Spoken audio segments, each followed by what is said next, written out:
from Michelle here. And there have been some very fine elderly leaders around the world over the years. Barack Obama, before he was elected, Yeah. I'd look at him and think, this is the best political speaker I've ever seen. Yeah. Certainly well up there with JFK and company. But he found when he got into the White House that he was thoroughly stymied because of the nature of political opposition, blah, blah.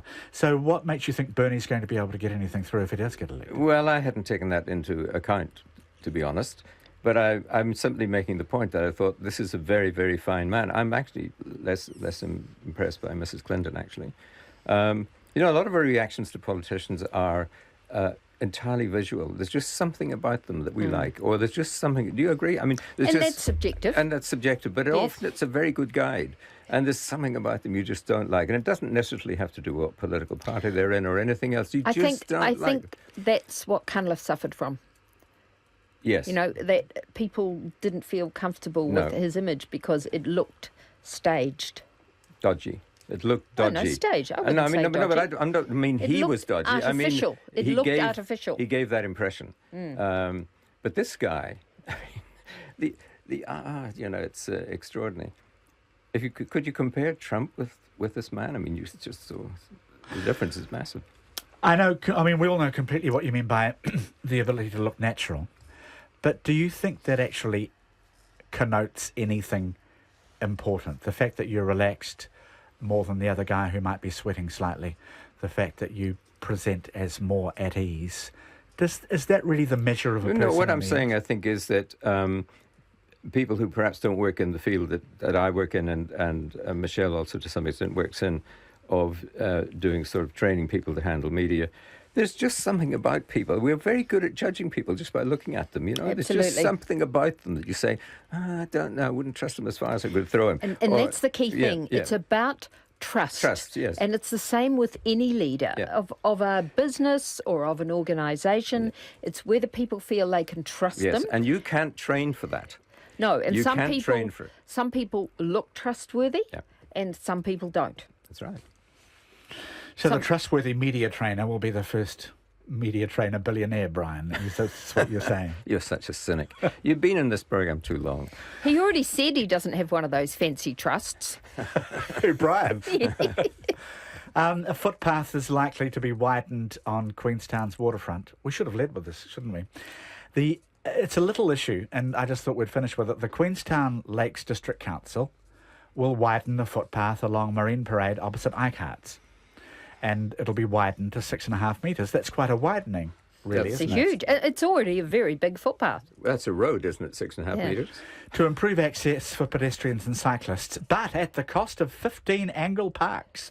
And Councillor Scott Stevens says the loss of the parking spaces should have been mentioned in the council staff report as a disadvantage of the preferred option. Well, I do agree with him in that any council report should have been comprehensive in terms of the facts, but I really don't know why it's an issue for a national radio program. Well, because this is why. And that's basically a criticism of Jim. No, Michelle. it's I've just been doing it too long. It's a local issue, and are we saying that this is representative of all council reports? Let me make it into a national issue, because the Mayor says other parks will be created elsewhere in Queenstown. But at the same time, do you agree with this? The convenient, I'll just park here for a moment and whiz into the store sorts of parks and grab something, they are disappearing at the expense of maybe a park that isn't so convenient somewhere else. Have you noticed that or not? Oh, I've noticed that in Auckland. I think it's a much bigger issue in Auckland than it is in Queenstown. Maybe not to the Queenstown people, but I think it's a deliberate policy to make it much more difficult to have a car in town. Well, so people won't bring them in. I can see we're running out of time. I was more impressed by the story about the guy who was ticketed for parking outside his own garage. Well, you're not allowed to talk about that. Well, are we not allowed to talk about that? No, because well, you won't be able to because there are only 20 seconds to go, but I've been censored. There were slight complexities with that case. Brian Edwards. Lovely to have you on. Michelle Bogey too. Good afternoon. John Campbell with Checkpoint next. Thanks for your company, everybody. It's a scandal. We're back tomorrow.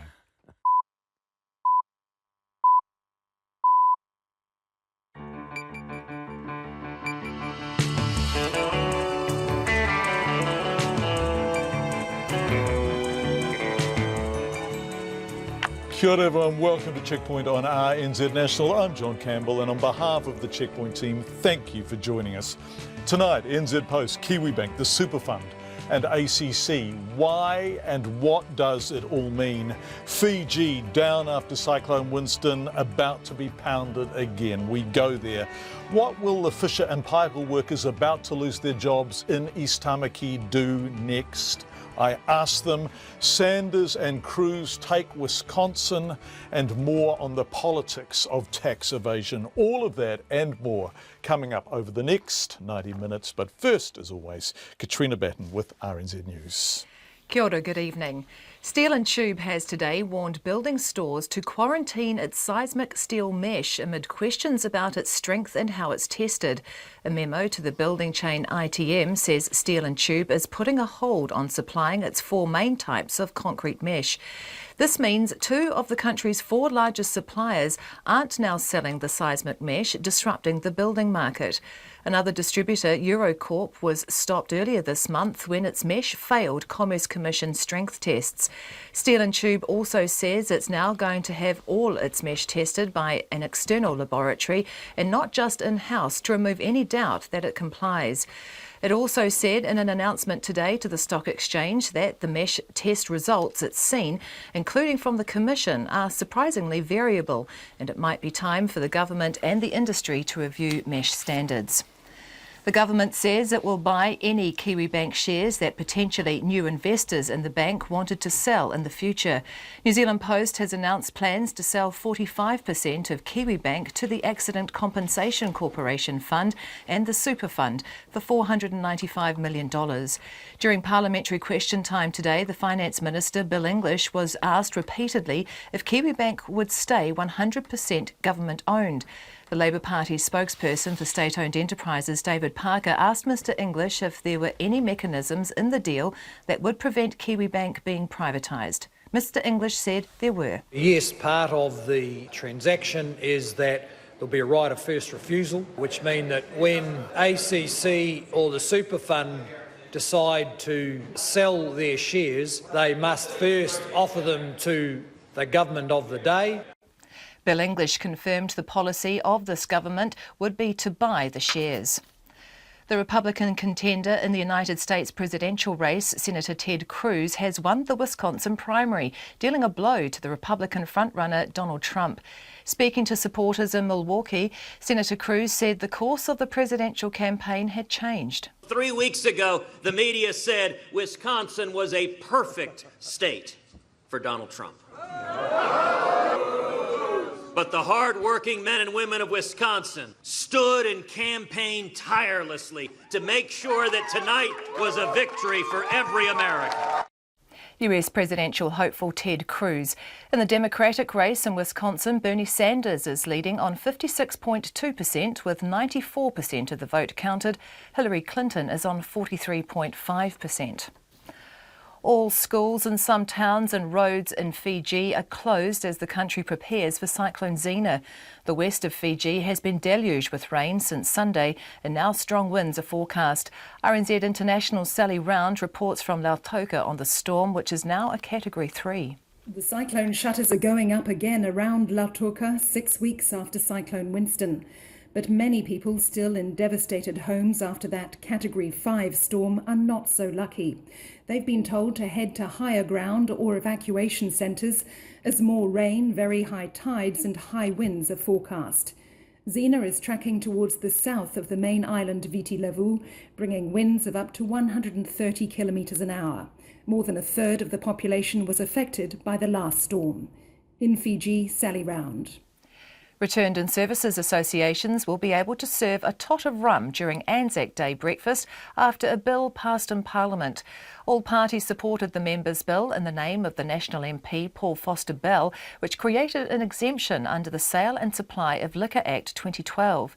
Mr Foster Bell says it was ridiculous that RSAs needed a special licence at a cost of about $500 to serve what's known as the gunfire breakfast.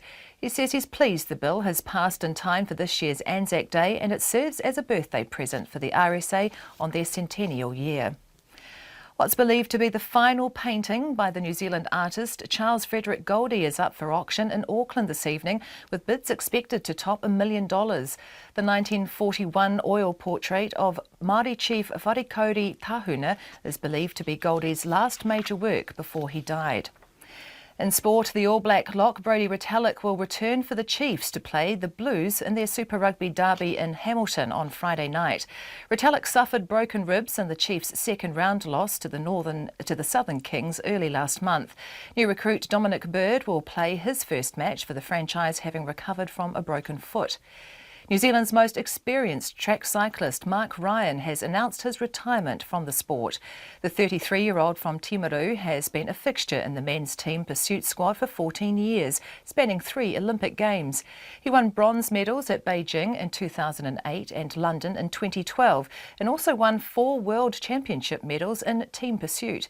Ryan says, having spoken to the Olympic selectors, he knew he was only an outside chance of making Rio, and he's been thinking about retirement for a while. I wouldn't say that it's forced me to quit, but they did say it would be a hard road to make it to the games. So if I was 100% sure and knew that I had it in me to do it, I probably would. But I had a clear picture back in December before the Cambridge World Cup that I could possibly hang it up there, being in New Zealand in the World Cup, in the World Champs jersey, riding in front of my home nation. It'd be a good time to stop then as well.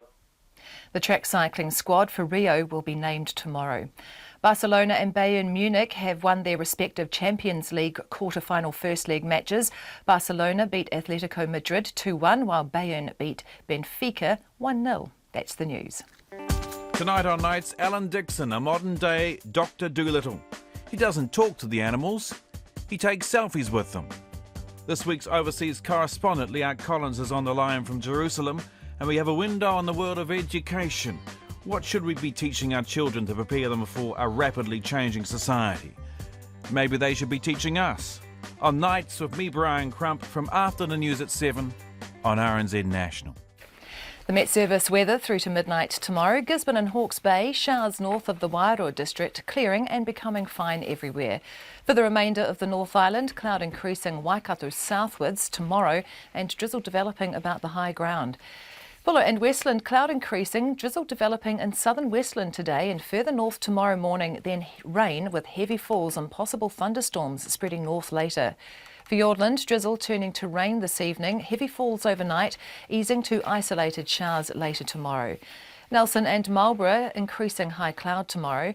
Canterbury, Otago and Southland, fine with high cloud. Rain developing tomorrow morning in Southland, possibly heavy for a time. Spreading north to reach South Canterbury at night. And fine tomorrow for the Chatham Islands. It's just gone 5:08. Thank you very much indeed, Katrina. Speaking of weather, we are going to go to Fiji before 5:30. Another disastrous storm heading their way that's coming up. But we begin tonight with Kiwibank, 100% owned by New Zealand Post. That's about to be reduced to 55% with the New Zealand Superannuation Fund and ACC to buy 25% and 20% respectively. New Zealand Post could do with the cash, and the Super Fund and the ACC have the cash. They're big investors. All are government owned, of course. Now, while most initial reaction has been positive, there are doubts about whether this is the beginning of some form of privatisation by stealth, strongly denied by the government, or whether the price of $495 million for the shareholding values Kiwibank highly enough. We'll look at all of that tonight. We'll have Sir Michael Cullen at length after 6 o'clock. But this is some of what the NZ Post chairman told us about the rationale for the idea. We cannot now really look forward to a period over the next few years when we can put more capital into Kiwibank if it needs it to grow.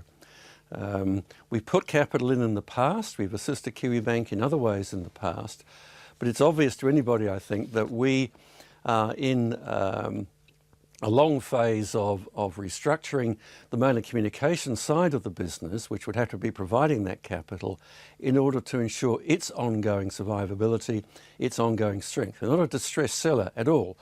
I mean, if the Super Fund and ACC decide to cut their offer significantly, we can walk away from the deal. It just means that the ability of Kiwibank to grow is constrained. So Michael Cullen, we will have more from him in an hour. The government is reassuring New Zealanders that Kiwi Bank will remain in public ownership. These reassurances haven't only been provided today, by the way. They happened, of course, after the recent announcement of job losses at NZ Post. Inevitably, though, the government's opponents ask, can we trust you? The answer? Here's our political reporter, Benedict Collins. During parliamentary question time today, the National MP, David Bennett, asked the Finance Minister, Bill English, if he could guarantee 100% government ownership. The Honourable Bill English. Mr Speaker, yes. New Zealand Post Chair Sir Michael Cullen today announced a proposal that would see 2 additional taxpayer-owned shareholders, ACC and the New Zealand Super Fund, purchase 20% and 25% of Kiwi Bank. As these are both government agencies, government ownership remains at 100%. But the Labour Party state-owned enterprises spokesperson David Parker asked Mr English what safeguards there are to stop Kiwi Bank being sold to private interests. Is the government willing to implement mechanisms that would prevent the on-sale of Kiwi Bank shares by ACC or the Super Fund to non-public shareholders so as to avoid today's step leading to the privatisation of Kiwi Bank in the future? Mr Speaker, yes, part of the transaction is that there'll be a right of first refusal, which means that when ACC or the Super Fund decide to sell their shares, they must first offer them to the government of the day, and I can confirm for the member that the policy of this government would be that if the shares were offered to this government, we would buy them. The Green Party co-leader James Shaw asked what guarantee there was that Kiwi Bank wouldn't be privatised by a future government. How can he guarantee that Kiwi Bank will remain in public ownership when he can't control who future finance ministers will be or whether they'll choose to buy back the shares? Well, Mr Speaker, I'd welcome the capacity to control who future finance ministers will be, but the Greens, however, can't contribute to that because they consistently rule themselves out of getting into government. So that will be a matter for the government of the day. In the end, the guarantee of public ownership of Kiwi Bank is a matter for the public and the government of the day on any day. The chairman of New Zealand Post, Sir Michael Cullen, says the offer of $495 million is at the bottom end of what the board would accept. Sir Michael stresses it's not a done deal, as ACC and the Super Fund still have to carry out due diligence. From Parliament for Checkpoint, Benedict Collins. You would have heard Benedict say that Sir Michael says the offer is at the bottom end of expectations. Well, the banking expert says the planned sale of Kiwi Group is too low and values the Kiwi Bank assets below a realistic market price. The proposed deal values the government-owned Kiwi Group at $1.1 billion, which includes the wealth management and insurance assets as well as the bank, of course. But a director and senior lecturer at Massey University's Centre for Banking Studies, David Tripe, says the price is based on the book value rather than the market value. My view is that the sale is underpriced, and there is bound to be some politics involved in the sale price. In what way do you think? I would have said if there was a genuine outside investor buying, they would expect to pay significantly more than is being paid by the Super Fund and ACC. So what do you think is underlying that? Maybe there's an opportunity to give them a capital profit somewhere down the track to make the transaction worth their while. Something along those lines. I would hesitate to suggest exactly what, but I certainly don't believe that this is a realistic. If somebody thought that was all Kiwi Bank was worth, they would be undervaluing it. So what do you think it means then that the Super Fund is invested and sees itself as an active investor? Well, one thing that has been a problem with Kiwi Bank is that Kiwi Bank, having been owned by New Zealand Post, having had a board with significant New Zealand Post membership, there have been some questions about the appropriateness of the pricing of transactions between Kiwi Bank and New Zealand Post. Now, one of the good things that will come out of this is that those transactions are going to wind up being priced at a genuine market-related price, presumably, but because there was now somebody with an interest in making sure that a fair and appropriate price is paid. That was Mass University's Centre for Banking Studies, David Tripe, the director, talking to our business reporter, of course, Nona Peltier. Coming up before 5:30, we're going to Fiji. We're going to talk to Fisher and Paykel workers losing their job. And we're going to have more on the politics of tax evasion. But first, some breaking news. Steel and Tube has today warned building stores to quarantine seismic steel mesh that's essential for house building amid questions about its strength and how it's tested. This follows an RNZ News investigation. A memo to building chain ITM obtained by RNZ News says Steel and Tube is temporarily putting a hold on supplying its 4 main types of the mesh. This means 2 of the country's 4 largest suppliers now aren't selling the seismic mesh, disrupting the building market. The reporter behind this investigation, Phil Pennington, joins us now live from the Wellington studio. Hi, Phil. What do we know about the mesh supply to builders? Well, good evening, John. This story's been quiet for a week while the Commerce Commission investigation's been going on, but several developments today, the latest of which is the Commerce Commission saying it's going to put out a statement that was meant to be at 5. Now they're saying 5:30. They will not tell me what is in that statement. We do know that Steel and Tube's told the stock exchange earlier today that from now on it will only sell seismic mesh that has been tested both in-house and externally. Right. Up until now, it's only been testing in-house. Okay. How disruptive will this be to builders, Phil? Well, we know from the ITM building chain, that's a major chain, that Steel and Tube has told it that due to some variability in the test results, it is voluntarily holding back some of this seismic mesh. In fact, all 4 main types of it. It's also asking the stores to quarantine the existing supplies.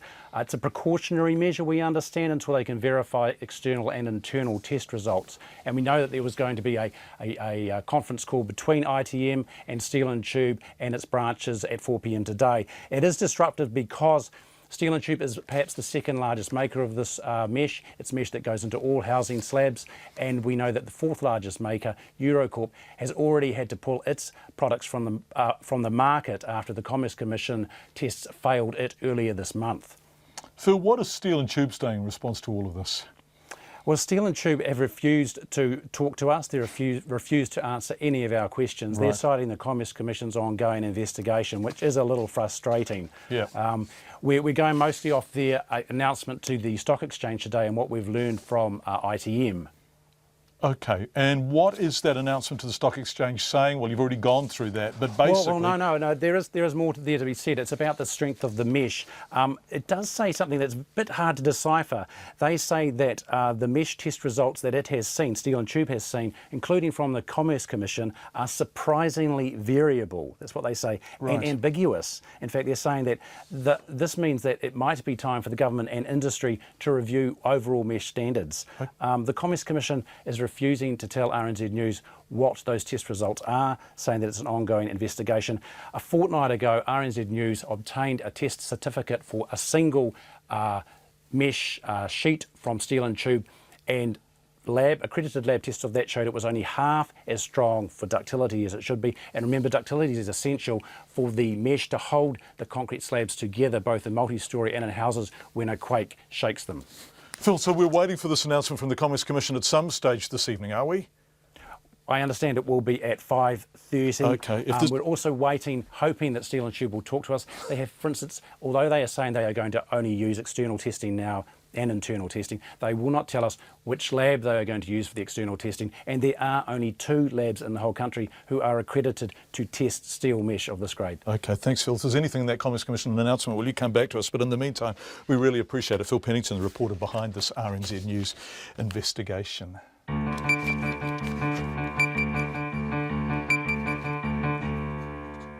5:19 on Checkpoint. Coming up, Fiji prepares for another tropical cyclone. This is terrible, just six weeks after Cyclone Winston killed 44 people. And we hear from 2 of the 180 Fisher and Paykel workers set to lose their jobs after the company announced the closure of its East Tamaki plant. We do love receiving your feedback, and we've got more on this later in the program, but you can text us 2101, email checkpoint@radionz.co.nz, and don't forget our Facebook and Twitter pages. Thank you for corresponding with us, and thank you for cooking with us too. We'll have more on that coming up. Just 6 weeks after Cyclone Winston did such terrible damage to Fiji, destroying communities, displacing thousands and killing 44 people, another tropical cyclone is on its way. Winston was Category 5. That was a monster. Tropical cyclone Zena won't be anywhere near that strong, but flights have already been cancelled due to heavy rain. Widespread flooding is already occurring, and many schools have been closed. All of this in a country that has nowhere near recovered from the destruction of Winston. In short, as UNICEF's Alice Clements told me, Zena simply couldn't be coming at a worse time. Over the last few days, there's been really torrential rain affecting large parts of Fiji, unfortunately also affecting those areas of the country that were already devastated by Cyclone Winston just over a month ago. This is a really awful situation where children and communities who are sheltering under tents and in tarpaulins, or even under a few pieces of corrugated iron that have been straightened out and salvaged after the storm, really don't have adequate shelter. So we're deeply concerned about them. Unfortunately, there are 3 tropical disturbances in the neighbourhood at the moment. 2 of them have brought this really devastating flooding, which is affecting such a large part of the country. And the 3rd one has just turned into a Category 3 cyclone.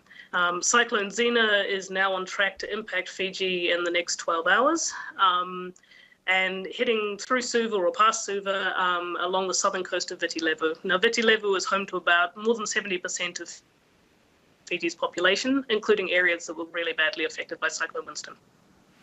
Gosh, this is unfair, isn't it? Because in the normal course of events, Fiji might be able to handle this weather, but after Winston, this is just insult on top of injury, isn't it? A Category 3 cyclone is worth taking seriously, but it is manageable under normal circumstances. This unfortunately is not just a cyclone. These tropical depressions have brought absolutely torrential flooding and rain, and we're seeing rivers breaking their banks. We're seeing entire communities getting washed away. So and people who had perhaps managed to move out of temporary shelter or evacuation centres into temporary shelter. Being forced back into evacuation centres because their shelter isn't adequate. Alice, it's also important to observe that life hasn't returned to normal or anywhere near normal for a lot of people after Winston. Did you still have people in evacuation centres? Are there still a large number of people out of their homes? There's definitely still a large number of people out of their homes, or if they are back at their homes, it's really literally a tarpaulin that they're sheltering under. Whenever you drive across affected areas, you might see tents, you might see tarpaulins, and you might see a few pieces of corrugated iron that are fashioned into a shelter. So life is really not back to normal, and we're seeing, communities have done such a great job in the last 6 weeks of replanting their crops. These are food, crops that they depend on to survive, to eat, and perhaps to sell at the market. And these floods will have just literally washed them away. Gosh, it's terrible, Alice. The other thing is I suspect that the NGOs like UNICEF, you've used everything, I suspect, because you were coping with Winston. Do you need more supplies, more support? We absolutely do. All of our resources went into responding to these immense needs from Cyclone Winston, needs that still haven't been fully met. And again, we're facing a situation here where there is a high likelihood of greater and sustained needs for communities who have not just experienced a Category 5 cyclone, but potentially lived through a Category 3 and experienced these devastating floods. It's too much to bear. Alice Clements from UNICEF. As East Tamaki takes stock of the news, it's to lose one of its major local employers. The Fisher and Paykel workers themselves contemplate a future in which the very particular skills they have need a new home. For those of you who don't know Auckland, the off-ramp onto East Tamaki Road is roughly 15k down the southern motorway from central Auckland on the left-hand side as you head south. It's there Fisher and Paykel have been based and will be based until the end of the year when they close their appliance manufacturing factory, having already begun the process of relocation to the cheaper labour markets of China and Thailand. 180 jobs will go, and with them the last such whiteware manufacturing jobs in New Zealand. For the workers themselves, that means their very particular skills will be up for grabs by employers, but men and women who've spent years making doors for fridges or shelves and veggie compartments for inside the fridge will now do what? I asked them. How long have you worked at Fisher and Paykel for? 24 years Wow. working with Fisher and Paykel. That was Pio Manueli, father of 4, age... I am 48 years old. So, yes, a Fisher and Paykel man for exactly half his life. I'm a machine operator on the line. And so what sort of work do you do, Pio, on the line? I produce stores for the fridges. It's been good work, and Pio's good at it, highly specialised, with no room for errors, for which he's paid. I earn $27 an hour. But after 24 years and countless fridges, I'm going to be redundant at the end of this year.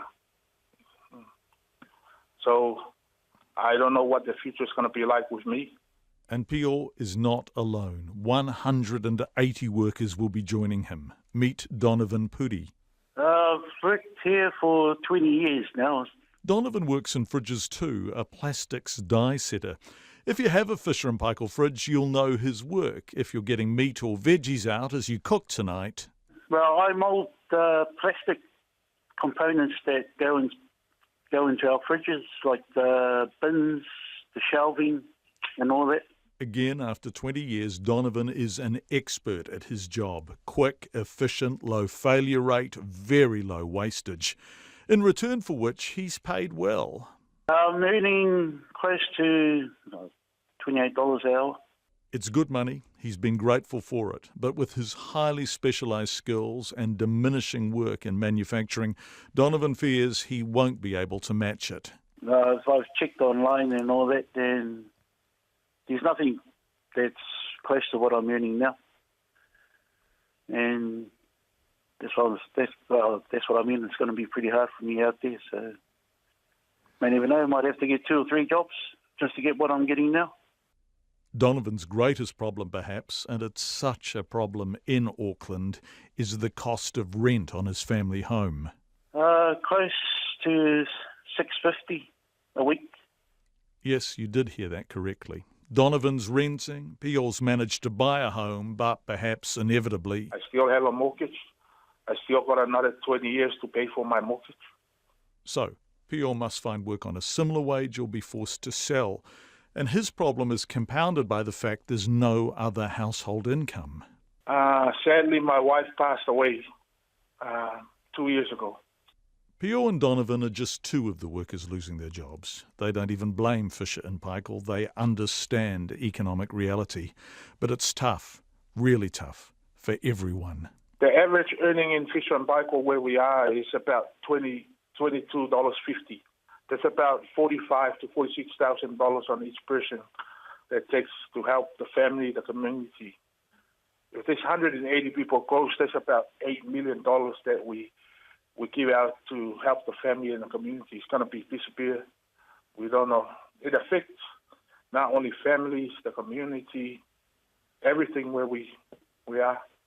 For Donovan, the cost of rent and general living in Auckland means that if he can't find work paying over $20 an hour, he'll become another of the city's economic refugees.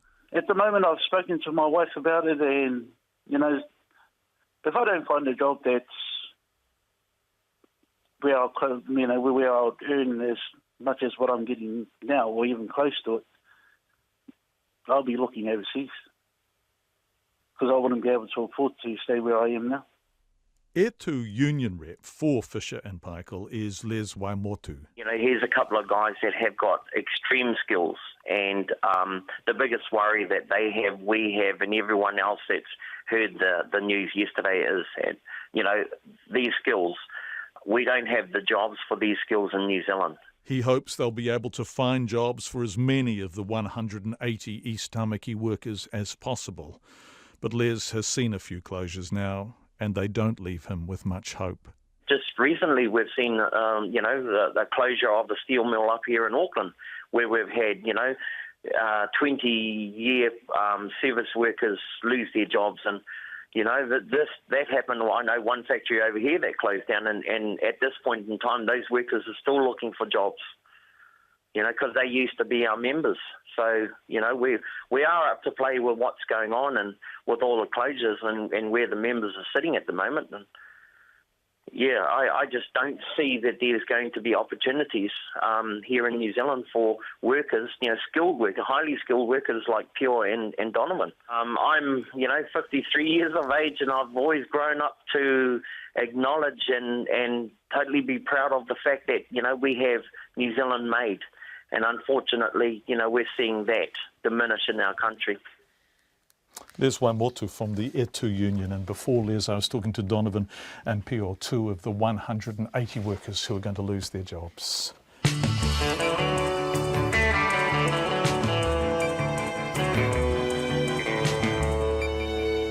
It's 5:30, Katrina Batten on Radio New Zealand on Checkpoint. Pretty good. Historic coming in for the 5:30 headlines at 5:30, but you have to hold on for 30 seconds because we've got to preview what's on after you. That's the release of the Panama Papers claiming their first scalp following the resignation of the Prime Minister of Iceland. British Prime Minister David Cameron is also under scrutiny after being unable to provide a clear and full account about links to an offshore fund set up by his late father. That's coming up, and the politics of the same in New Zealand, plus wins in the Wisconsin primary for Cruz and Sanders. A former Sky City employee appears in court facing 49 fraud charges. And how much do you pay for a coffee? Well, we talked to a guy who says he can make it for $2.90 and still make a healthy old profit. Katrina Batten, take it away. Is that 30 seconds? I don't know about that. Steel and Tube has warned building stores to quarantine its seismic steel mesh amid questions about its strength and how it's tested. A memo to the building chain ITM says Steel and Tube is putting a hold on supplying its 4 main types of the concrete mesh. 2 of the country's 4 largest suppliers aren't selling seismic mesh after mesh from another distributor, Eurocorp, failed Commerce Commission strength tests this month. The government says it will buy any Kiwi Bank shares that potential new investors in the bank want to sell in future. New Zealand Post plans to sell 45% of Kiwi Bank to the Accident Compensation Corporation Fund and the Super Fund for $495 million. The Finance Minister, Bill English, says Kiwi Bank is 100% government-owned, and that won't be changing even if the funds decided to sell their shares. In the United States, the Republican presidential candidate Ted Cruz has decisively won the Wisconsin state primary, dealing a blow to the frontrunner Donald Trump. An aid agency says Fijians are being forced back into evacuation centres as a new cyclone, Zena, starts bearing down on the islands. Zena is now a Category 3 storm with winds of up to 130 kilometres an hour at its centre. A UNICEF spokesperson, Alice Clements, has told Checkpoint a Category 3 storm can normally be endured, but this one comes only weeks after the Category 5 cyclone, Winston, devastated parts of Fiji. Returned and Services Associations will be able to serve a tot of rum during Anzac Day breakfasts after a bill passed in Parliament. All parties supported the members' bill in the name of the National MP Paul Foster Bell, which created an exemption under the Sale and Supply of Liquor Act 2012. Mr Foster Bell says it was ridiculous that RSAs needed a special licence at a cost of about $500 to serve what is known as the gunfire breakfast. Those are the headlines. We'll be back at 6 with more. Thank you very much indeed, Katrina. A good point is coming from the listener, Annie Hill in Whangarei. Hi, Annie. She says neither Kiwi Bank nor the Post Office NZ Post belongs to the government. They belong to the Crown, the country. They are in public ownership. They are owned by the New Zealand people, but they do not belong to the government. The government owns nothing. It is a collection of people working as a rather disorganised team to allocate taxes, pass laws and generally ensure the successful and even running of the nation. And yes, that is government owned as a shorthand we always use, and you are utterly correct. Thank you. Turning to business news now with Jonathan Mitchell. And Jonathan, we're going to talk about the housing market in a moment, but you have some news, I'm told, hot off the press about Vector. That's right. We've got a statement from Vector saying the Overseas Investment Office has approved the sale of Vector Gas to First State Funds. Now, they're a global infrastructure asset management company. We first reported on this last year, and it values Vector Gas at close to $1 billion. So that deal has gone unconditional and expected to be completed sort of the middle of this month, the 20th of April. Gosh, that's fascinating on the day that this Kiwi Bank NZ Post thing is taking place. Right, so that's confirmed from Vector. What else is happening? Well, we're going to talk about housing tonight, John, and we've had some data from QV which suggests there could be a second wind in the Auckland housing market. Yes, we thought things were slowing, but that might not be the case. I said, it's about the 42nd wind in that damn market, isn't it? Well, over the years, yeah. Yes. Well, your March data from QV suggesting a pretty strong month for property around the country. March is typically strong. Now, you remember those restrictions that came into force late last year to try quell demand in Auckland. Those interest rates, the amount of money needed for investors. And there was a lot of talk at the time that may sort of ease the market, and there have been signs since then that that's happening. But now, though, QV is saying that it seems the market has absorbed the impact of the Reserve Bank lending restrictions and the tighter tax rules that came into force. Now, Andrea Rush, a spokesperson from QV, has told RNZ today that investors are getting back into the market, and that suggests that the rest of the year may be quite strong too. Here's what she had to say. I think investors took a wait-and-see approach to see what would happen in the market. That wait-and-see approach has now subsided. Investors are ready to invest again, but they're not expecting to get that instant capital gain overnight. It's more sort of approaching it in a long-term investment type strategy again. And then investors, of course, are also looking outside of Auckland where they may expect to see faster gains and get better yields. So Andrea Rush there, and she points out that the effect on the rest of the country is still continuing to be felt by the demand in Auckland. She's pointed out regions like Waikato, Bay of Plenty, Wellington, Dunedin and even Queenstown seeing price growth. And other data has sort of cemented that feeling about Auckland this week. Barfoot and Thompson, the big real estate company up there, reported yesterday the median price jumped 8% in March on the month before to hit nearly $800,000. And then we had Massey University come out with some quite in-depth data saying, Auckland is just still the most expensive place in the country to buy a property. They did highlight those areas where it is affordable, though. You might want to go to Manawatu and Whanganui to get a good deal on a property at the moment. This is amazing, isn't it, Jonathan? Just before we go on, but we were talking to one of the Fisher and Paykel workers. He's paying $650 a week in rent. That's a huge chunk of his income for a family home, to rent a family home. Anyway, that's Auckland. What happened on the country's markets today? Well, yes, the index ended up 18 points to 6734, and the dollar a little bit mixed at the moment, 68.13 US cents and 90.11 Australian. So a fairly busy business day, John. We'll be back tomorrow. Thanks very much indeed, Jonathan. We look forward to it. Jonathan Mitchell, our business reporter, who is filing from Wellington the business news for us this week. This is business news of a sort, not entirely an ethical sort, although this is the political take on it. And this is very much a story that is developing in New Zealand and in our Parliament. John Key is not shying away from comments he made before he became Prime Minister that he wanted New Zealand to become more like a British dependency, well known as a tax haven, in order to grow the economy. In 2005, Mr Key told the New Zealand Herald he wanted this country to become the Jersey of the South Pacific to encourage the growth of an offshore banking industry. Now, Mr Key continued today to defend New Zealand against accusations it's acting as a tax haven for some of the world's wealthy after the massive dump of documents about the business of a Panamanian law firm. Here's our political editor. She's been looking at this, Jane Patterson. Mr Key was asked whether, in light of the publicity generated by the so-called Panama Papers, he stands by his comments about New Zealand becoming the Jersey of the South Pacific while he was an opposition MP. I think there's a role for New Zealand to play in providing financial services. It has to meet its obligations. We, as I pointed out in the House yesterday, have very strict obligations around disclosure, and we meet those obligations. We're always prepared to look and enhance and change those if there are recommendations. Later in Parliament, Labour's leader Andrew Little asked Mr Key about his assertion New Zealand operates a full disclosure tax regime. Can he confirm that he means a system where foreign trusts do not have their names revealed in a public database, do not have their trustees or settlers revealed in a public database, and do not automatically supply any financial information to the government? Full disclosure isn't that something's on a public database, is that information is available. The Greens co-leader James Shaw put it to Mr Key that the recent publicity is harming New Zealand's reputation. Is he not concerned that on his watch, New Zealand is building a reputation as a sunny place for shady people? Mr Speaker. The Right Honourable Prime Minister.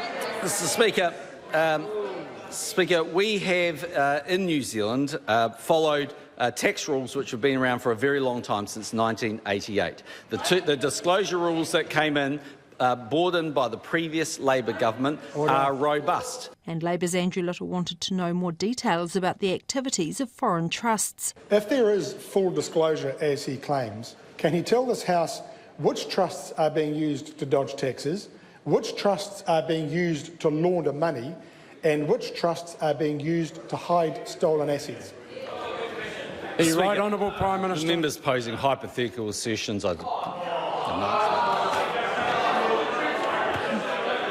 With more revelations to come out of the thousands of Panama Papers leaked and now held by media around the world, New Zealand is bound to come up again, which will put further pressure on the government. From Parliament for Checkpoint, Jane Patterson. The time on Checkpoint is 20 to 6. The release of the Panama Papers has claimed its first international scalp. Iceland's Prime Minister has resigned after it was revealed his wife owned an offshore company with a $4.1 million bankruptcy claim on the Icelandic banks, which failed in 2008. He sold the company to her for $1 just prior to a major law change. It stunk to high heaven, that deal, and it's cost him his job. The documents have also named friends of Russian President Vladimir Putin, relatives of the Chinese leader, Pakistani leader, and Ukrainian President Petro Poroshenko. And British Prime Minister David Cameron is also under scrutiny. He's been left dangerously exposed at a press conference after being repeatedly unable to provide a clear and full account about links to an offshore fund set up by his late father. Here's Deborah Lutterbeck from Reuters. David Cameron lost his father Ian in September 2010. Now the British Prime Minister may be forced to face his father's legacy and the unfolding financial scandal in Panama. Ian Cameron's name appeared in the so-called Panama Papers, a leaked list of clients using a law firm in the tax haven of Panama. Can you clarify for the record that you and your family have not derived any benefit in the past and will not in the future from the offshore Blairmore Holdings fund mentioned in the Panama Papers? I own no shares. I have a salary as Prime Minister and I have some savings which I get some interest from, and I have a house which we used to live in, which we now let out while we're living in Downing Street. And that's all I have. I have no shares, no offshore trusts, no offshore funds, nothing like that. And so that, I think, is a very clear description. Labour Party leader Jeremy Corbyn says he will not let the issue go gently. There's one rule for the rich and one rule for everybody else. And it's therefore high time that we got tough on tax havens. Those calls for change are not confined to the UK. With Tuesday's resignation of Iceland's Prime Minister Sigmundur Gunnlaugsson, the Panama Papers are reverberating across the globe, raising fears of just who else will be hit by the sting.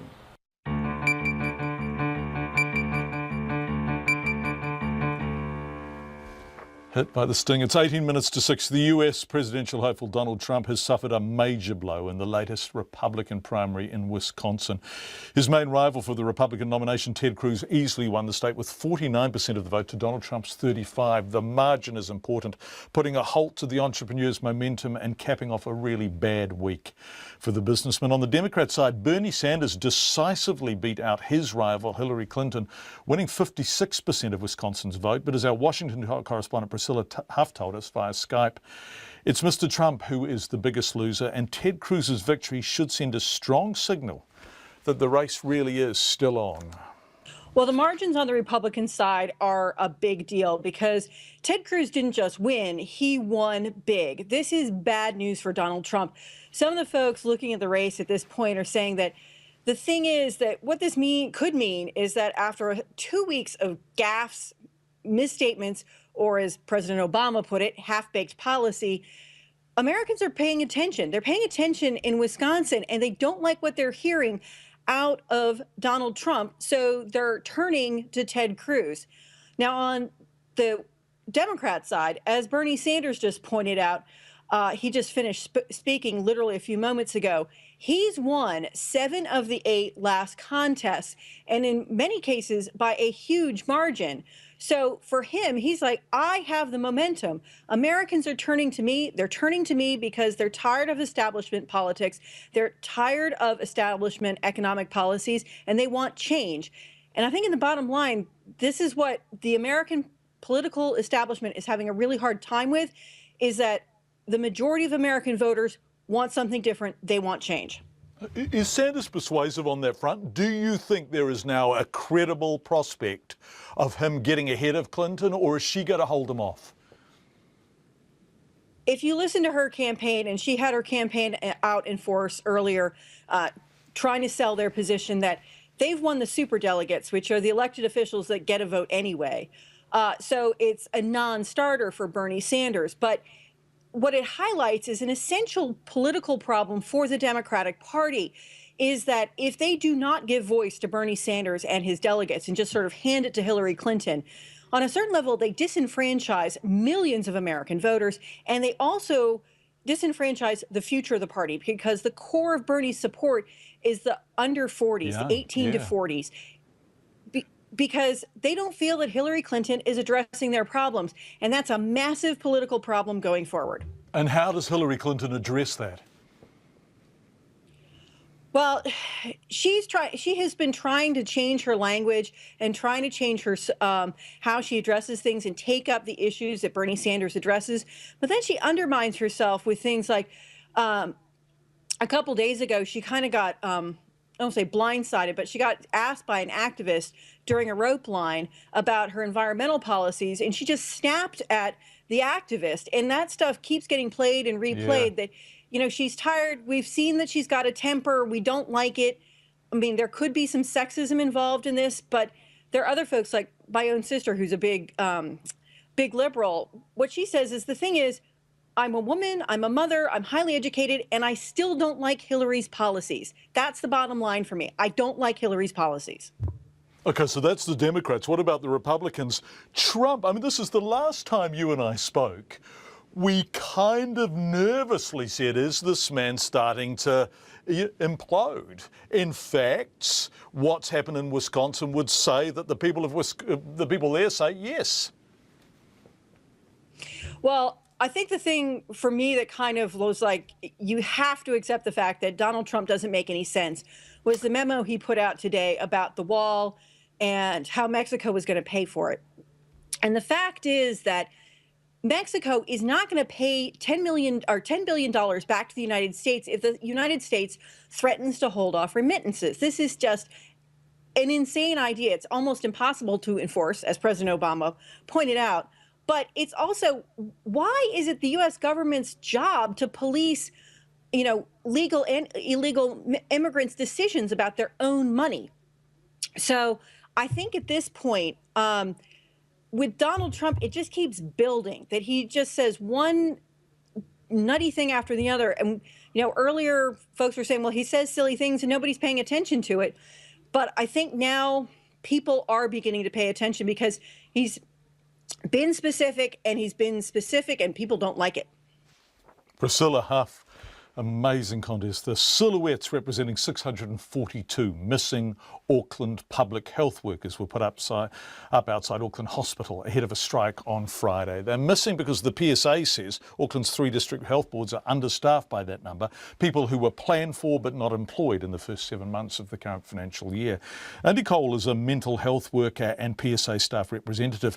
He told our reporter Alex Ashton that staff are overworked, coming to work when they are sick, and because they're working such long hours, effectively working for free. The reason why we're here today is because we just want to make the public aware that the Auckland health workers are working longer, harder, often for free, and that's due to understaffing. We often work when we're sick, and we don't take our holidays because we don't have the cover of staffing when we take time off work. These figures here represent the 642 missing Auckland health workers and that have been budgeted for in this current financial year but have not been employed, and this is actually only up to 7 months of the current financial year, and 220 of those are allied health workers. Okay, you talk about the hours then just as an example, but how serious of an impact is this having? We're a committed and dedicated workforce, and therefore we work long hours to get the job done, but it's putting a huge strain on us in terms of workloads and huge strain on us in terms of being exhausted and tired. The other thing is that it's actually putting a huge strain on the quality of patient care as well, and we're concerned that if this continues that patient care will be further compromised, and we're not happy with that at all. So what do you do? What do you do now? Well, what we'd like to see is that the government and the DHBs actually recognise what's actually happening in public health services, work with all sector health unions to actually provide quality health services that staff feel they're being heard, and that they're able to conduct their work without being overstretched and exhausted, and also to provide quality care. In the current circumstances, so patients are at risk at the moment? I think with our dedication and commitment, we're sort of minimising the what's happening in terms of compromising health care. But if this continues, then care will be compromised. How long do you think until that starts really starting to show? I think we need an immediate response to what we're talking about today.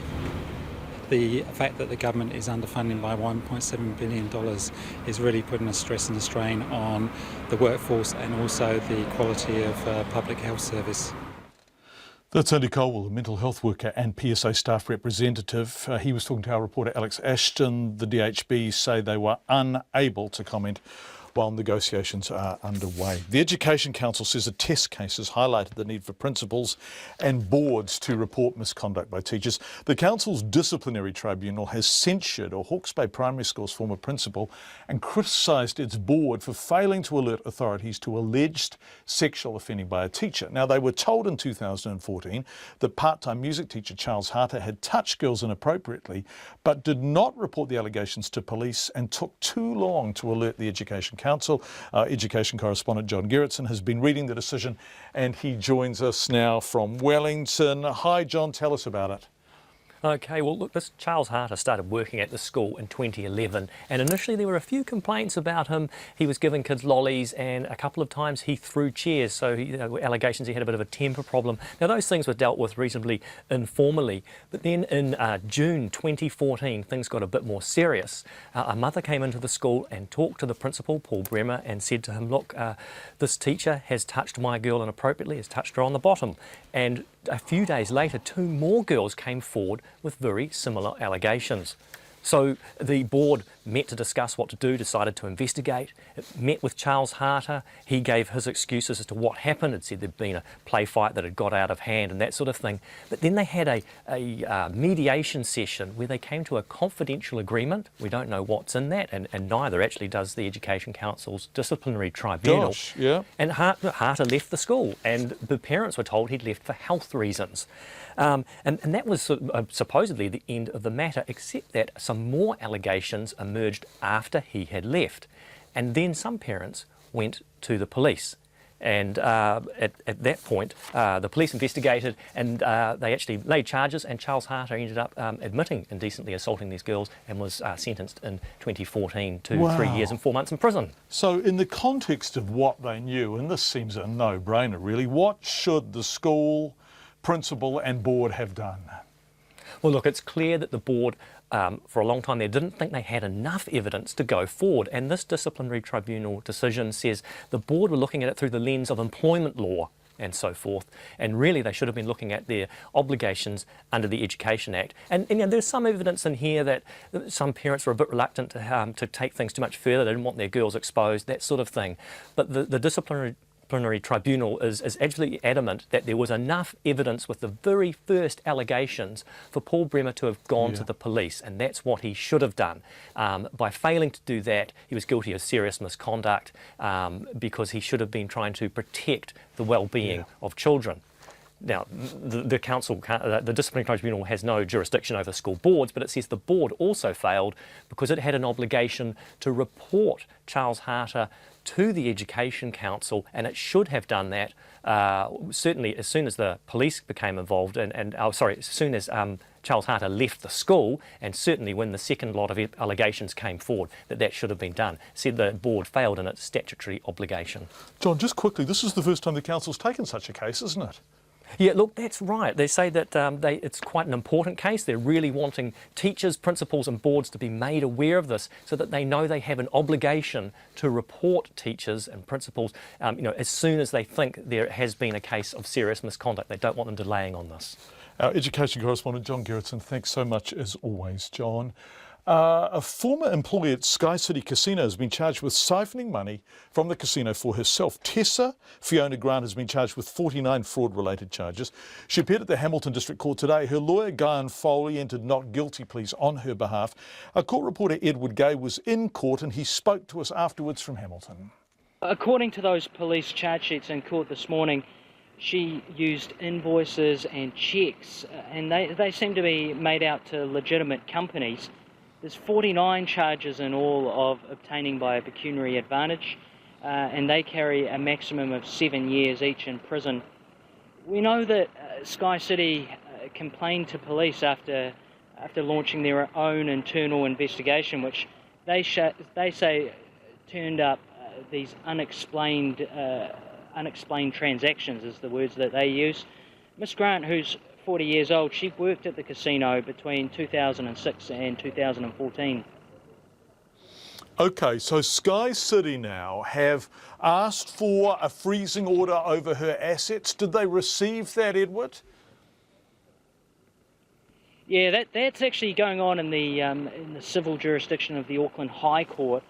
Those assets, we know, include a half share in a horse called Henton Attorney General, and that's understood to be in the United Kingdom. That order was made by a High Court judge in Auckland. She's due back at the Hamilton District Court in June, and in the meantime she's out on bail. Those conditions include not applying for any travel documents, and she's to live at a Horatiu address in the meantime. She had nothing to say to media as she left court with her lawyer, Guyan Foley, today.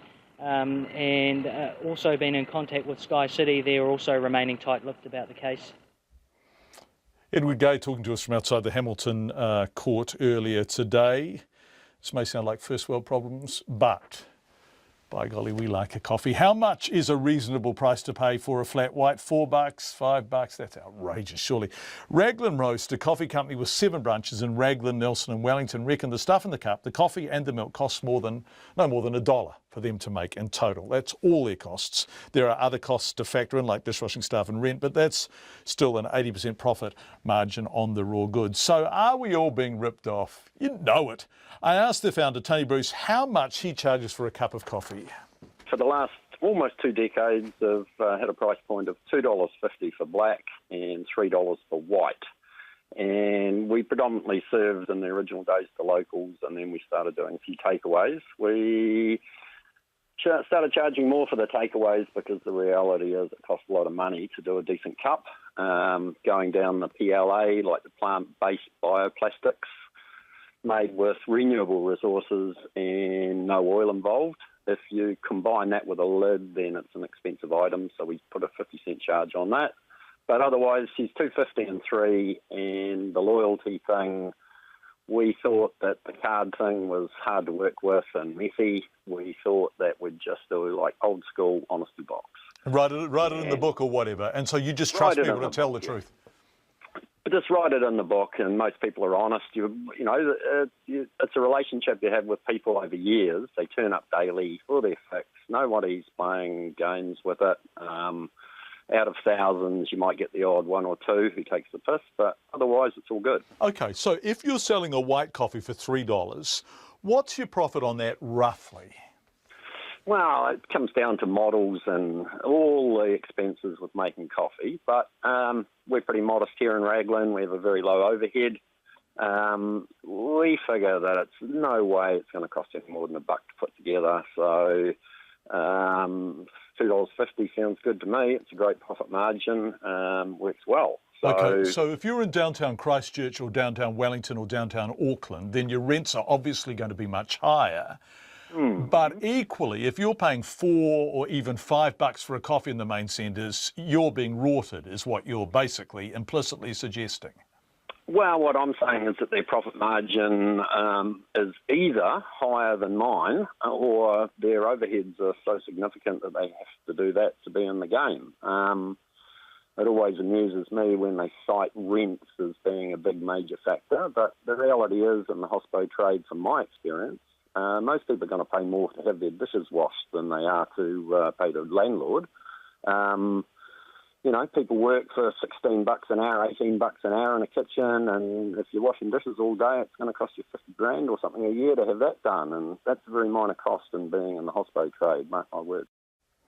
Tony Bruce, who's selling coffee for $3 a cup. If you're selling it for more than that, we'd love to know how much you're making a cup, and we do understand rents are higher in areas outside of Raglan. We're visiting Raglan if you've never been there. The time is coming up to 6 o'clock. David asks, will money from ACC and Super Fund, that the Kiwibank money, be used to pay the government a special dividend? And the answer, David, is yes. In part, it will. The government is not yet saying how much. Here's the pips.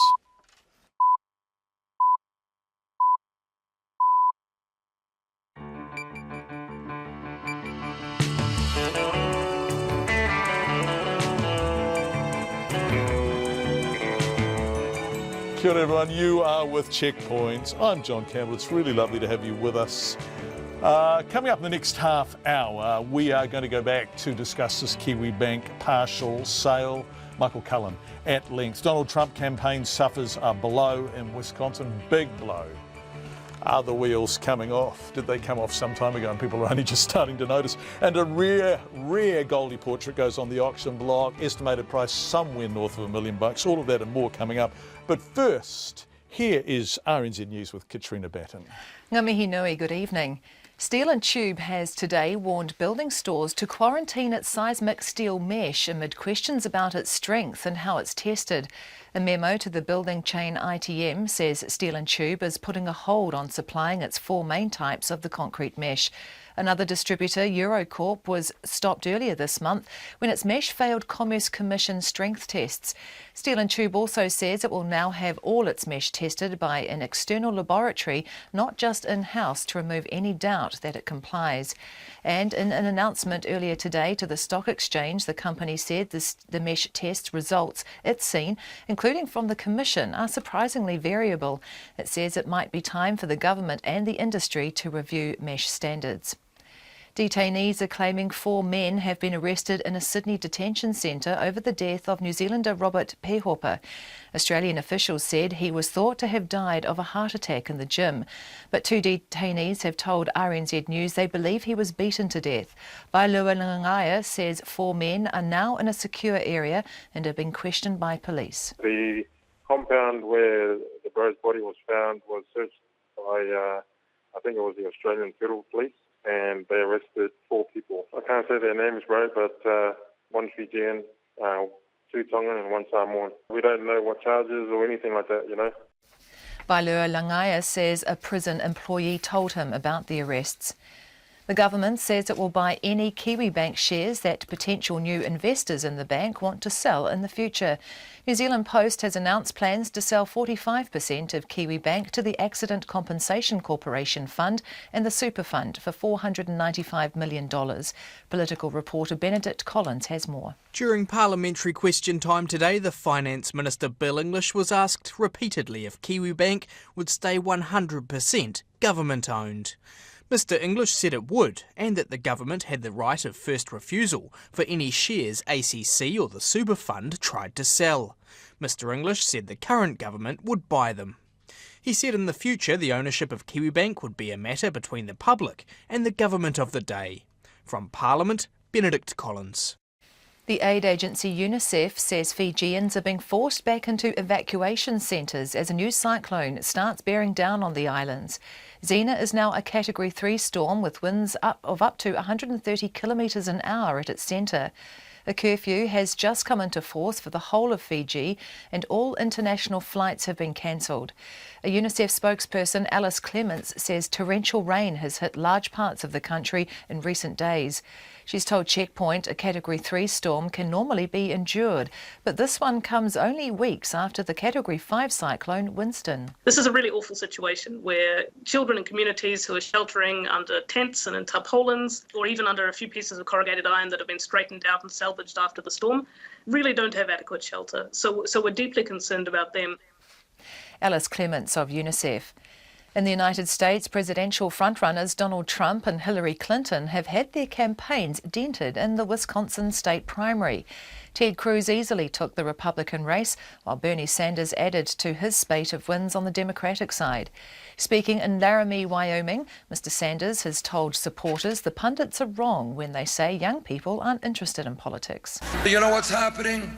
All over this country, young people are standing up and they're saying, you know what? We want to help determine the future of this country, which we are going to help. Despite Bernie Sanders' recent wins, he's still significantly behind Hillary Clinton in delegate numbers. Returned and Services Associations will be able to serve a tot of rum during Anzac Day breakfasts after a bill passed in Parliament. All parties supported the members' bill in the name of the National MP Paul Foster Bell, which created an exemption under the Sale and Supply of Liquor Act 2012. Mr Foster Bell says he's pleased the bill has passed in time for this year's Anzac Day. The tradition of the gunfire breakfast following the dawn ceremony has been an integral part of Anzac Day since at least the 1920s. And the addition of a shot of liquor, often rum, to the coffee at that breakfast recalls the repast taken by the soldiers before battle. This is an important tradition and it should be preserved, not persecuted.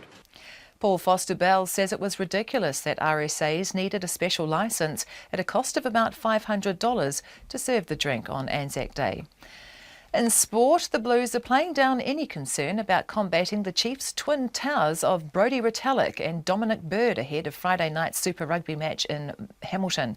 Retallick has recovered from broken ribs he suffered earlier in the season, while Bird will play his first game for his new franchise after suffering a broken foot in pre-season training.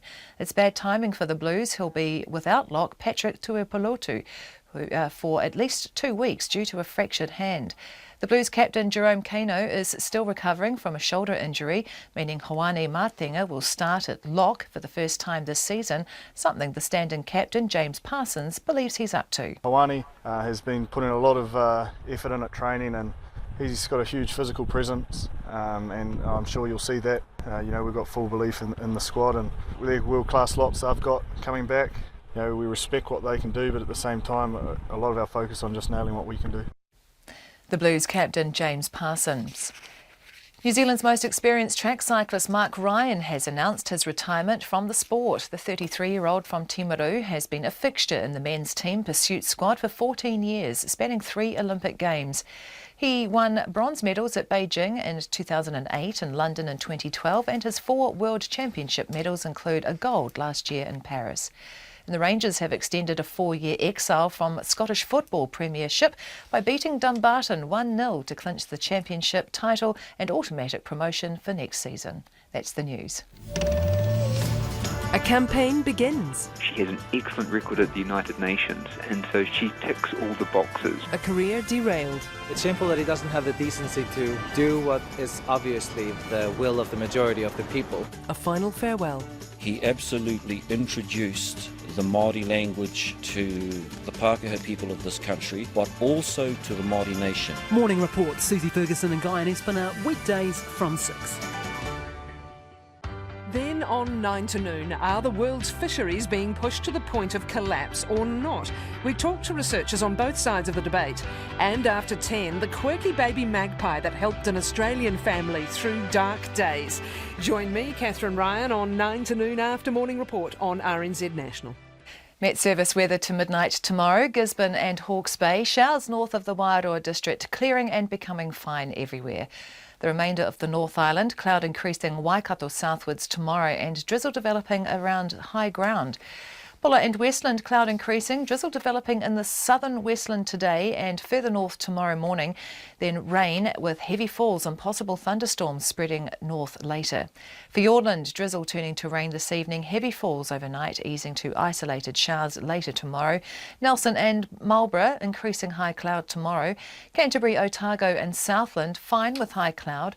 Rain developing tomorrow morning in Southland, possibly heavy for a time, spreading north to reach South Canterbury at night. And fine weather tomorrow for the Chatham Islands.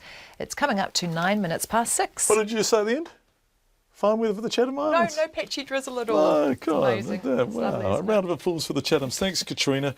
Michael Cullen coming up on Kiwi Bank. But, boy, this was breaking at 5 o'clock. It's really breaking now. Returning to Steel and Tube's seismic steel mesh, which is essential, of course, for home building.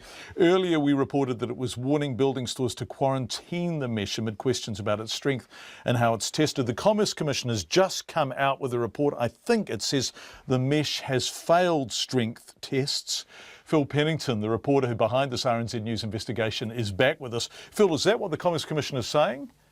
Yeah, good to be back with you, John. It is saying that it's put out a release just before 6 p.m.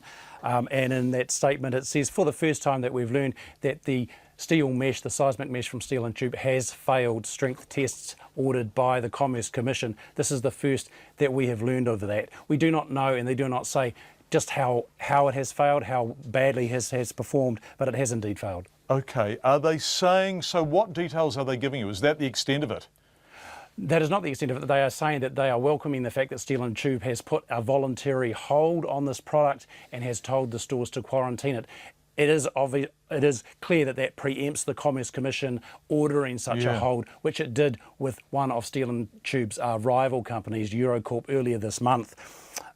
It does point out that the tests alone do not prove non-compliance with the building standard. It says there are other ways to prove compliance, and that has now gone back to Steel and Tube and asked for the information to show that the product does comply. And Steel and Tube has, in its statements on this for the last 3 weeks, said that it stands by its product and that it stands by its in-house testing. It has, however, never said to RNZ News how it does that testing, how it is audited, or why it does not get any outside third-party monitoring of that testing. Phil, presumably this voluntary hold was only put on by Steel and Tube after your investigations were made public on RNZ, and therefore as a result of them, I guess the question now is how much of this mesh is in buildings? Does anyone know?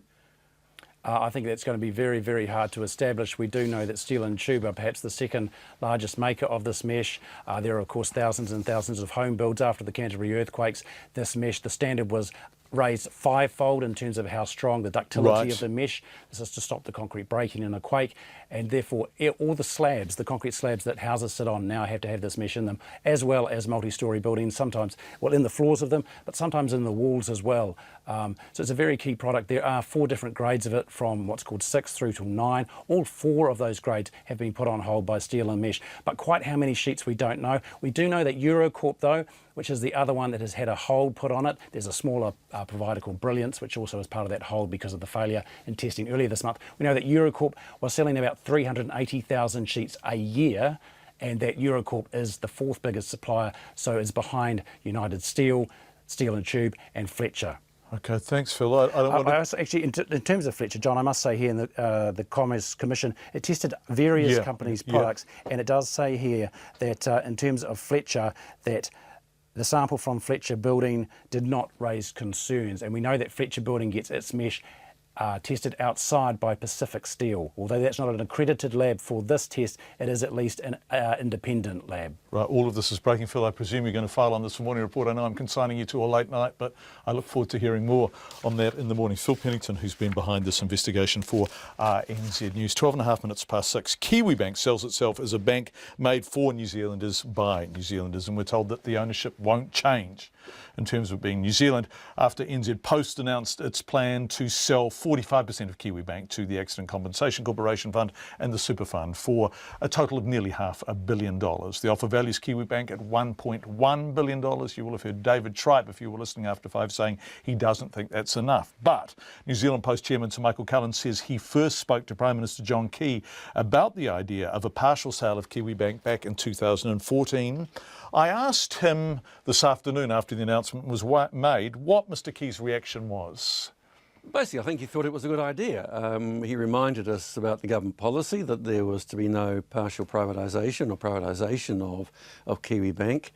But of course, the Super Fund and ACC, which subsequently came into the picture, are both government-owned funds. So this is merely, in a sense, a rearranging of the shareholding in Kiwibank between various Crown-owned assets post the Super Fund and ACC. It's rearranging in the short to medium term, but in the long term, is there the possibility of privatisation through the back door? Because the Super Fund, for example, doesn't hold shares forever. So if they decide to divest themselves of their shareholding, what happens to it? Well, let's track back just one point. I mean, there's no such guarantee at the current time either.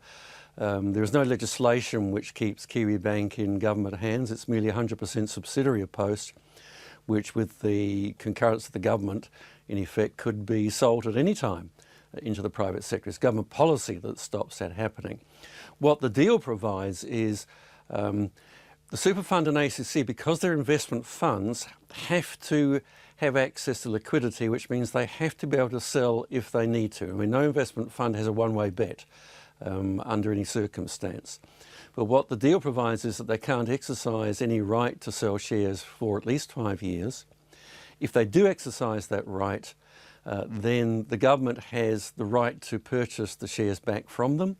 And the government has stated it's their clear policy that they would exercise that right to buy back the shares. And I'm sure that even more so, if we could put it that way, any likely alternative government would be certain to buy back those shares. So what you're as far as we can guarantee everything, it's at least as much guaranteed as it is at present. It's a matter of government policy. So what you're gently and diplomatically saying is that a Labor government, although goodness gracious, we both remember Labor's record on asset sales previously, but the current... Well, that was the 1980s. It didn't happen at all from 1999 to 2008. No. Yeah, okay. we bought back Air New Zealand and Railways, you may recall. Okay, hold on a sec though. We're looking for concrete reassurances, and what you're saying is the Labor Party at the moment are not ideologically predisposed towards asset sales, and this government has given assurances that they won't sell Kiwibank, right? And what I'm saying, that's John, the protection. No, I'm saying actually it's a little stronger than that. That is all the protection there is at the moment. This deal doesn't change that protection. In the end, the ability or not to privatise in whole or part an asset like Kiwibank depends upon government policy. Because the law that needs to be changed would be required to change the ownership of New Zealand Post, not the ownership of Kiwibank. It's a 100% owned subsidiary, therefore is not covered by the SOEs Act. Michael Cullen, so in short, Kiwibank would be no safer under the new ownership configuration than it is under the current ownership configuration, neither more nor less safe. I also asked Sir Michael Cullen what New Zealand Post would do with the money if they do get $495 million.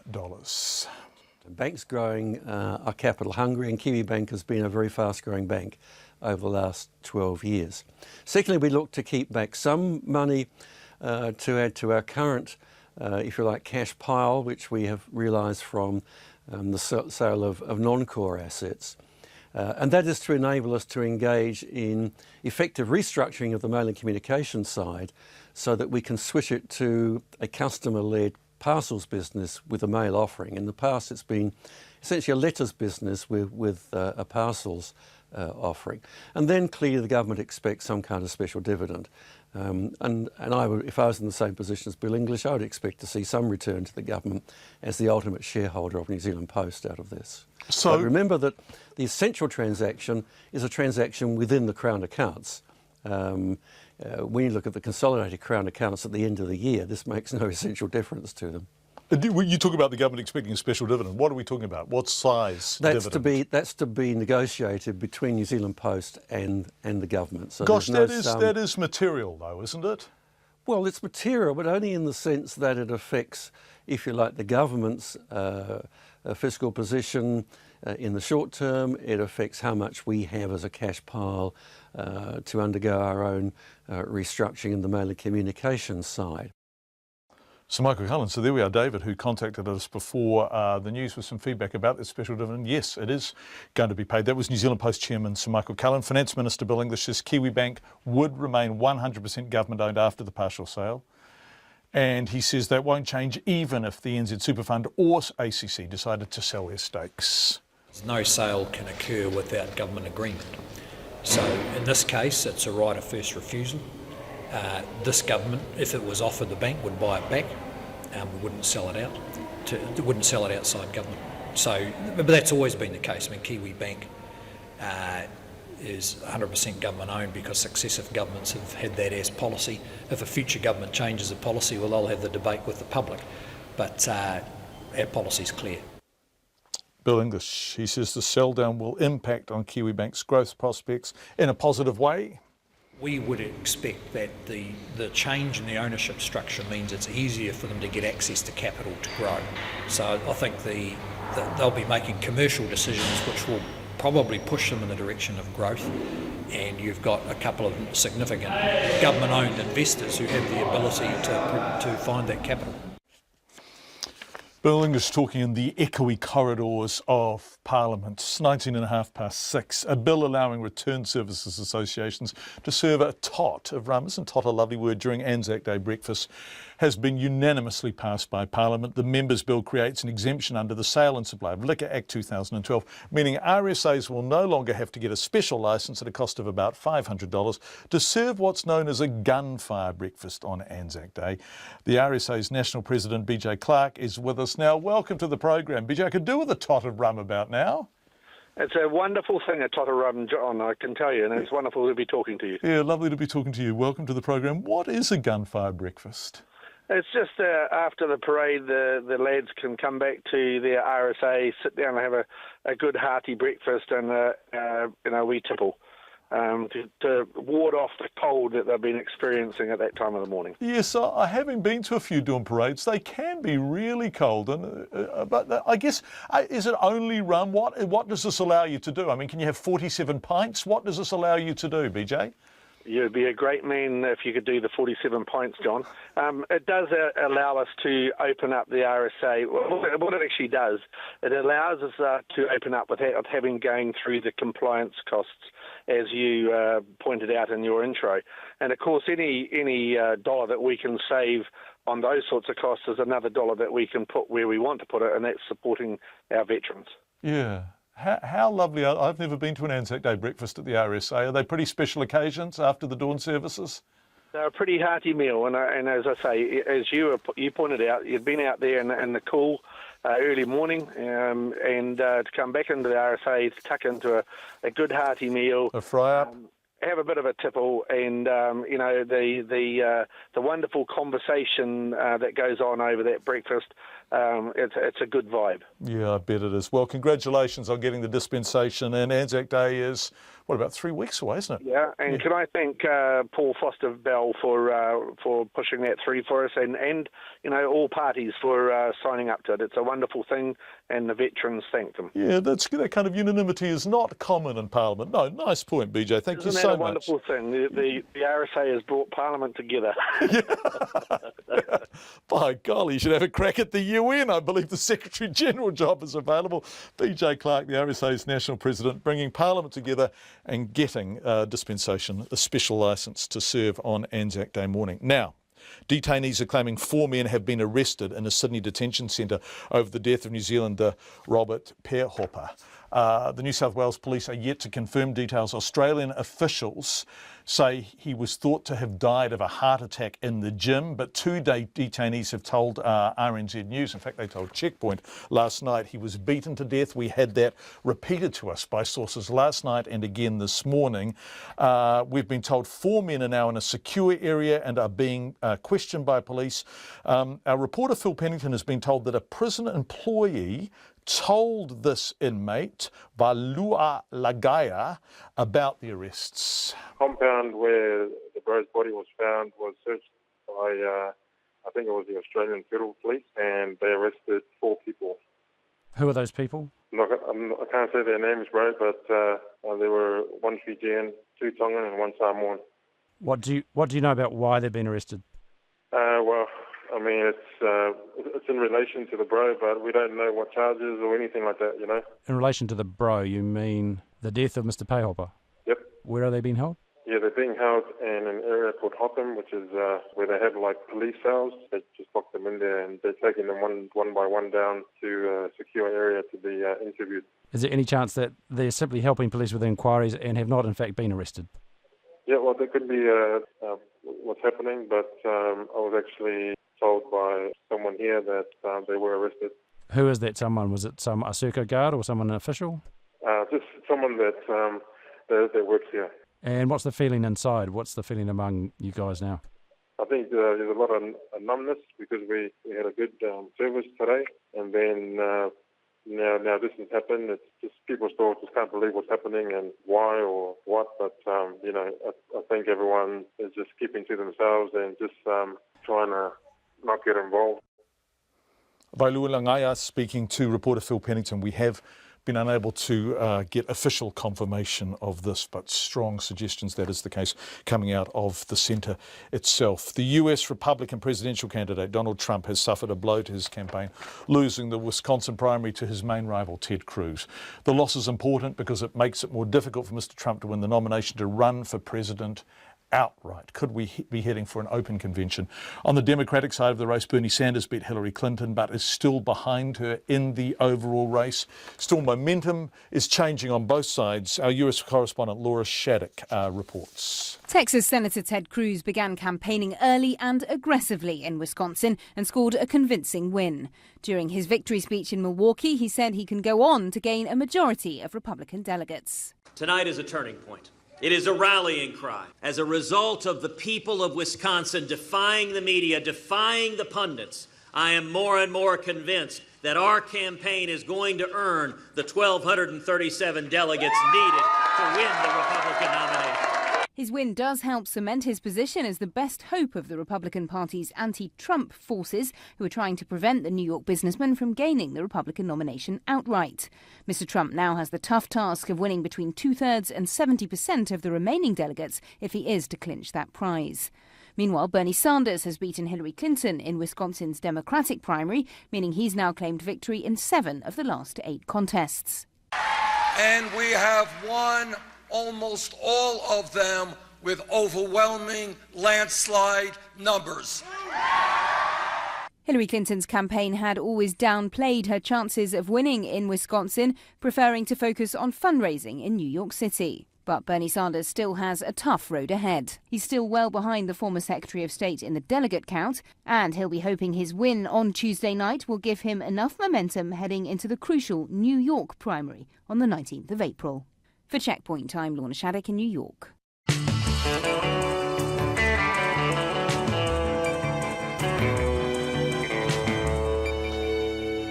Coming up on World Watch at 6:30 with John Greaves, global defence spending reaches more than $1 trillion US, and the governor of Mississippi approves a law allowing businesses to refuse to serve same-sex couples. That would seem to me on the face of it to be a tremendous reason to never visit Mississippi. But under Radio New Zealand's commentary guide about never commenting on stories in a subjective fashion, I obviously didn't say that. A rare Goldie portrait is expected to fetch more than $1 million when it goes to auction in a few minutes. If it does so, it will become the most expensive painting ever to be sold in New Zealand. Our reporter Tom Furley spoke to International Arts Centre Director Richard Thompson and asked him about the painting, A Noble Relic of a Noble Race. Of course, it's Goldie's last painting, so it's exceptional for that alone. And you've got to remember it was painted by a 71-year-old artist who had been painting for 50 years. You know, had gone through the Slade School and travelled through Europe and London, being taught overseas, and here it is, the pinnacle, the last painting. So it's rare and exceptional, and the provenance is impeccable. Right, and so, I mean, our viewers will be able to see it behind you, but for those listening, I mean, talk me through what you're seeing. I mean, who is this painting of? This is Wharakari Tahuna, and Goldie titled him as a noble relic of a noble race. It is an oil painting, original oil painting, and generous proportions for Goldie, like quite a large work, and it's in beautiful condition. And so what's the interest been like so far? I mean, bidders have to register, don't they? I mean, what do you think the outcome is going to be tonight? Well, no one's got a crystal ball, but one thing's for sure, we've had record numbers through at the viewing, and we've had a lot of interest in the painting and other paintings in the sale. So we would like to see it sitting somewhere within that estimate, seems likely, and anything above is also possible. Anything's possible. And so who currently owns it? It's owned by a private collection. So it's a private collection in Auckland.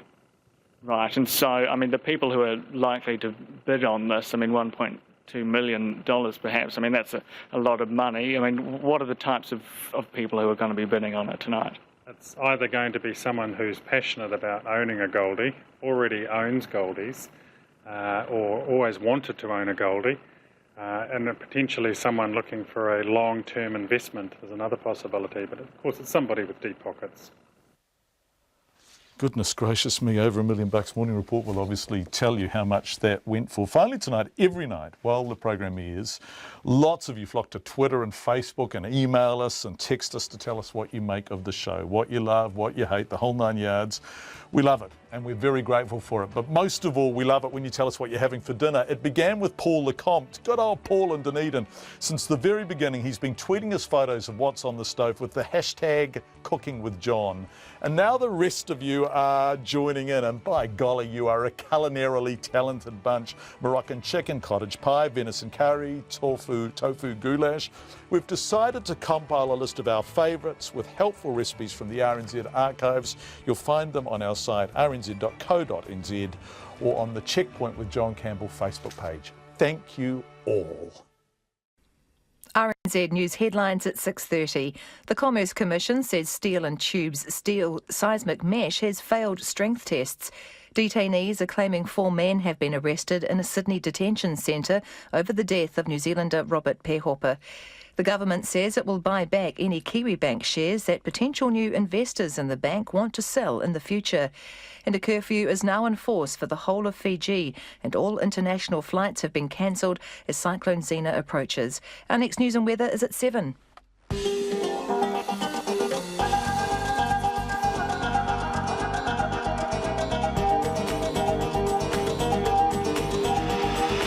Welcome to World Watch PM. I'm John Greaves. Tonight, the first casualty from the Panama Papers revelations.